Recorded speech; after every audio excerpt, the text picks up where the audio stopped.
हे friends, story start करने से पहले please subscribe my channel, like my video and click on the bell icon. अब हम चलते हैं अपनी स्टोरी की जानिब।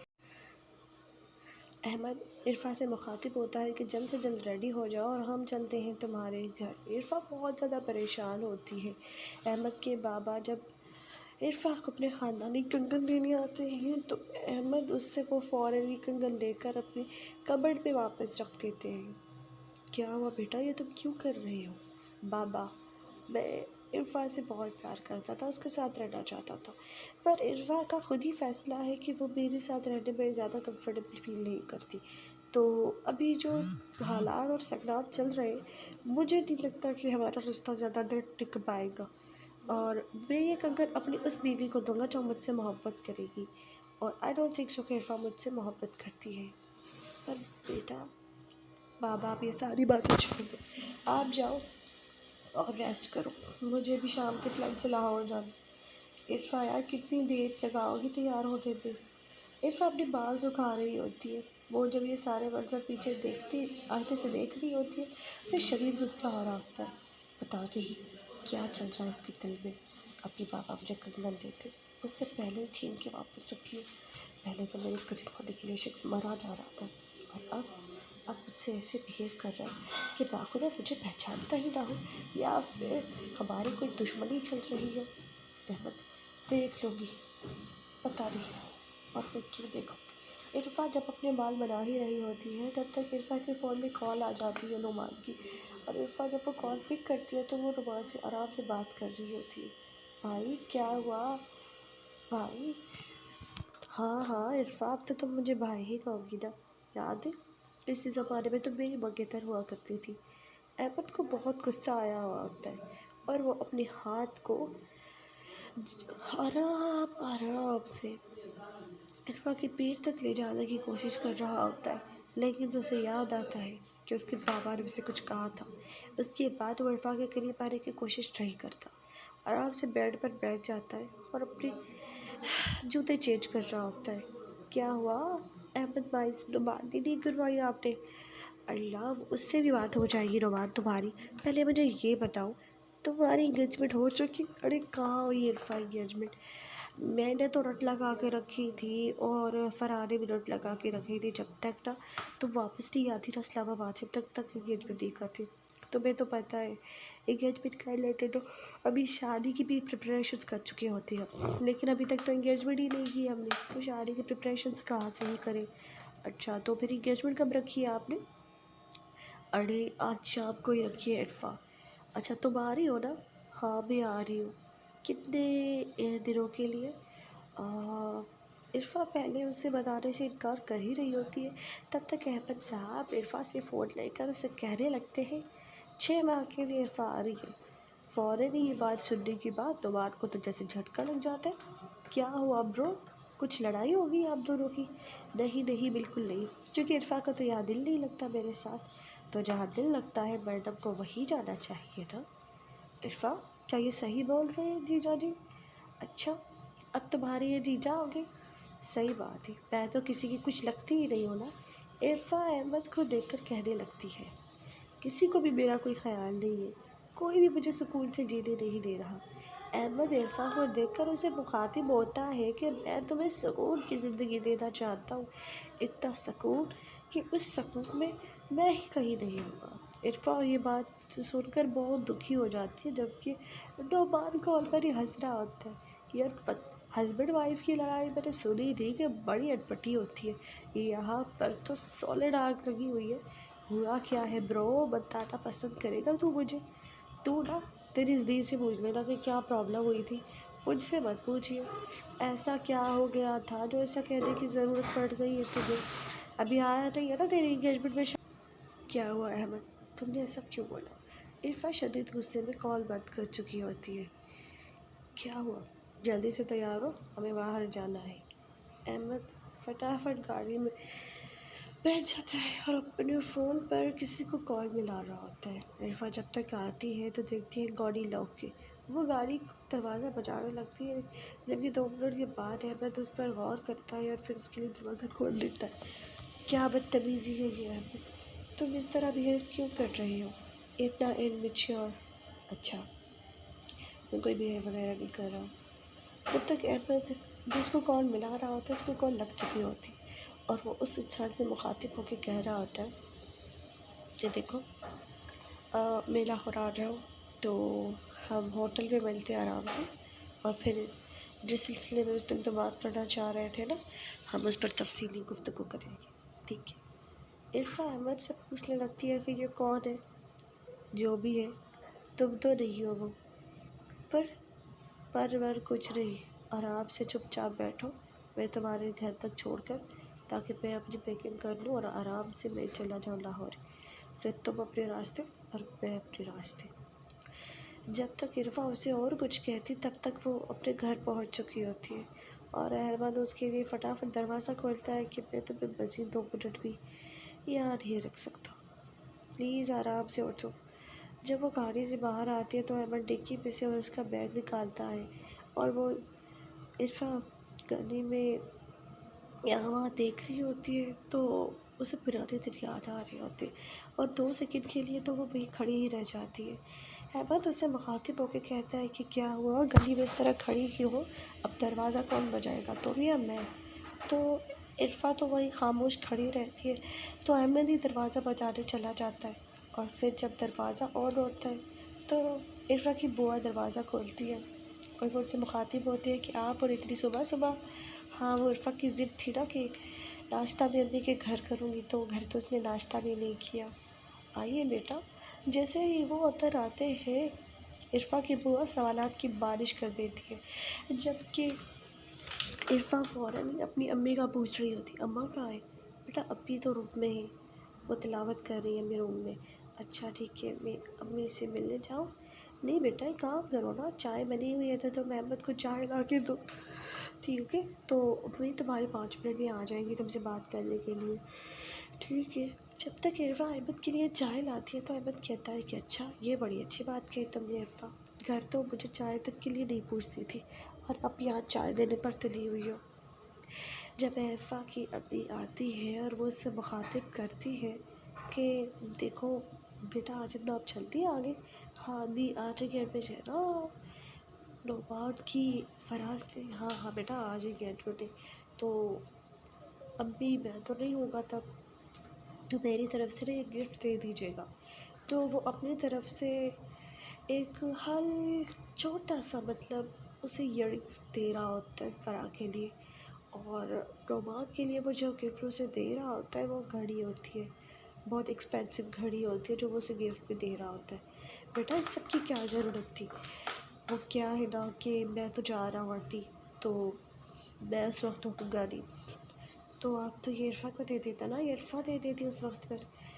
अम्मी मुझे नहीं पता कि इरफा ज़िम्मेदारियाँ कितनी निभाती है और कितनी नहीं, मैं बस आप पे यकीन रखता हूँ तो मैंने आपको दे दिया, अभी मैं चलता हूँ। इससे पहले कि वो यहाँ से जाता कि इरफा की अम्मी रूम से फ़ौरन ही बाहर आ जाती है।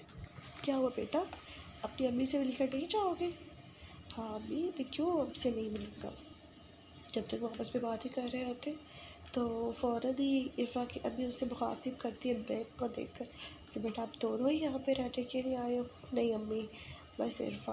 और आप? मैं तो लाहौर जा रहा हूँ ना, मीटिंग के सिलसिले में, और वहाँ पे कुछ और भी बहुत सारे काम करने। तो बेटा आप कितने दिनों के लिए जा रहे हो? वो 6 महीने के लिए। और इरफा तब तक यहीं रहेगी। ये फ़ैसला किसका था बेटा?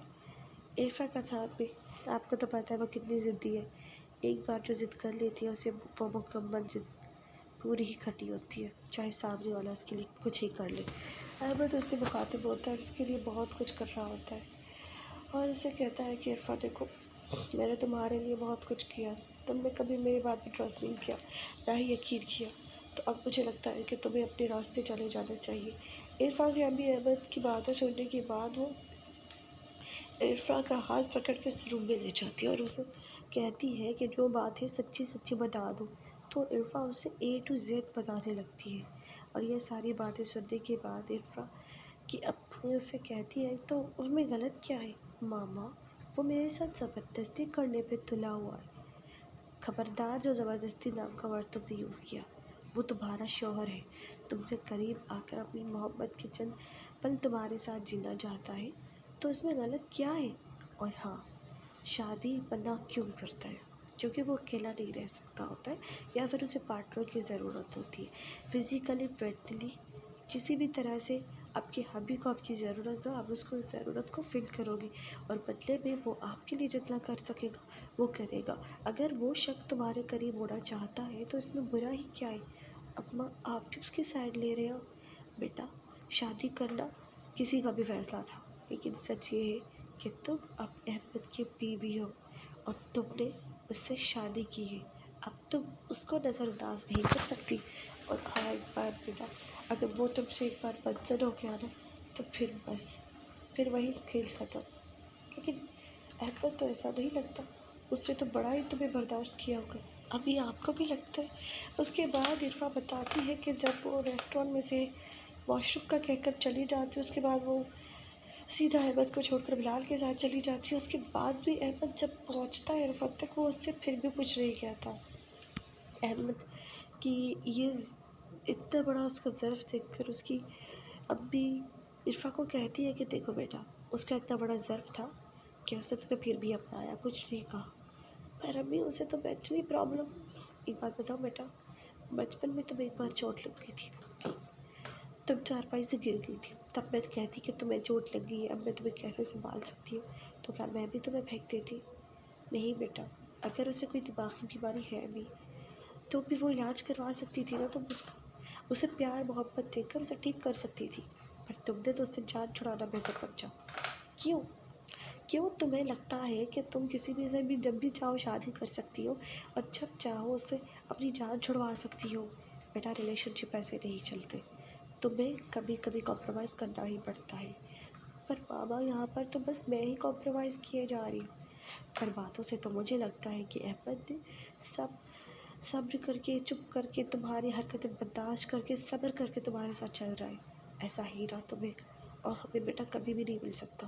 तो वहाँ से अगर तुम शादी कर भी लेती तो वो भी ख़ानदान की बात थी, और उसने तुम्हें सबके सामने इतना हर्ट किया था। अहमद के साथ तुम्हें इतना कुछ किया, लेकिन उसने कभी तुम्हें रुसवा नहीं होने दिया। सबके सामने अब भी वो आराम से बिहेव कर रहा है। वो यही कह रहा है कि तुम्हारा फ़ैसला है। इसका मतलब कि अहमद तुम्हारी बहुत रिस्पेक्ट करता है। जब वो अपनी अम्मी की बातें सुन रही होती है तो इरफा को समझ आ रहा होता है कि उसने अहमद के बारे में जो सोचा या फिर जो भी वो समझ रही थी वो गलत था। इतने में इरफा की अम्मी बाहर आती है और वो अहमद के मुखातिब होकर उसे कहने लगती है कि बेटा, जो कुछ हुआ उसके लिए मैं आपसे माफ़ी मांगती हूँ। नहीं अम्मी, इसमें आपको माफ़ी मांगने की क्या ज़रूरत है? बेटा, लगता है मेरी परवरिश में ही कोई कसर रह गई थी जो मेरी बेटी ने तुम्हारे साथ इतना सब कुछ किया। इधर इरफा की बुआ को लग रहा होता है कि ऐसा क्या हो गया जो इरफा की अम्मी माफ़िया मांग रही है। भाभी, ऐसा क्या हुआ है, आप माफ़िया क्यों मांग रही हो? अब बस ऐसे ही, वो क्या है ना, मेरी बेटी कभी रिश्तों को सीरियसली नहीं लेती। बेटा, अगर तुम्हें बुरा ना लगे तो तुम्हें कुछ कहो। जी अम्मी, कहिए। तो अगर आप शाम में रह जाते इस इवेंट पे तो अच्छा होता। पर अम्मी, मुझे जाना था। बेटा, आप वो फ़्लाइट कैंसिल करवा के रात को भी चले जाएं तो कोई मसला तो नहीं होगा ना? प्लीज़ बेटा, प्लीज़।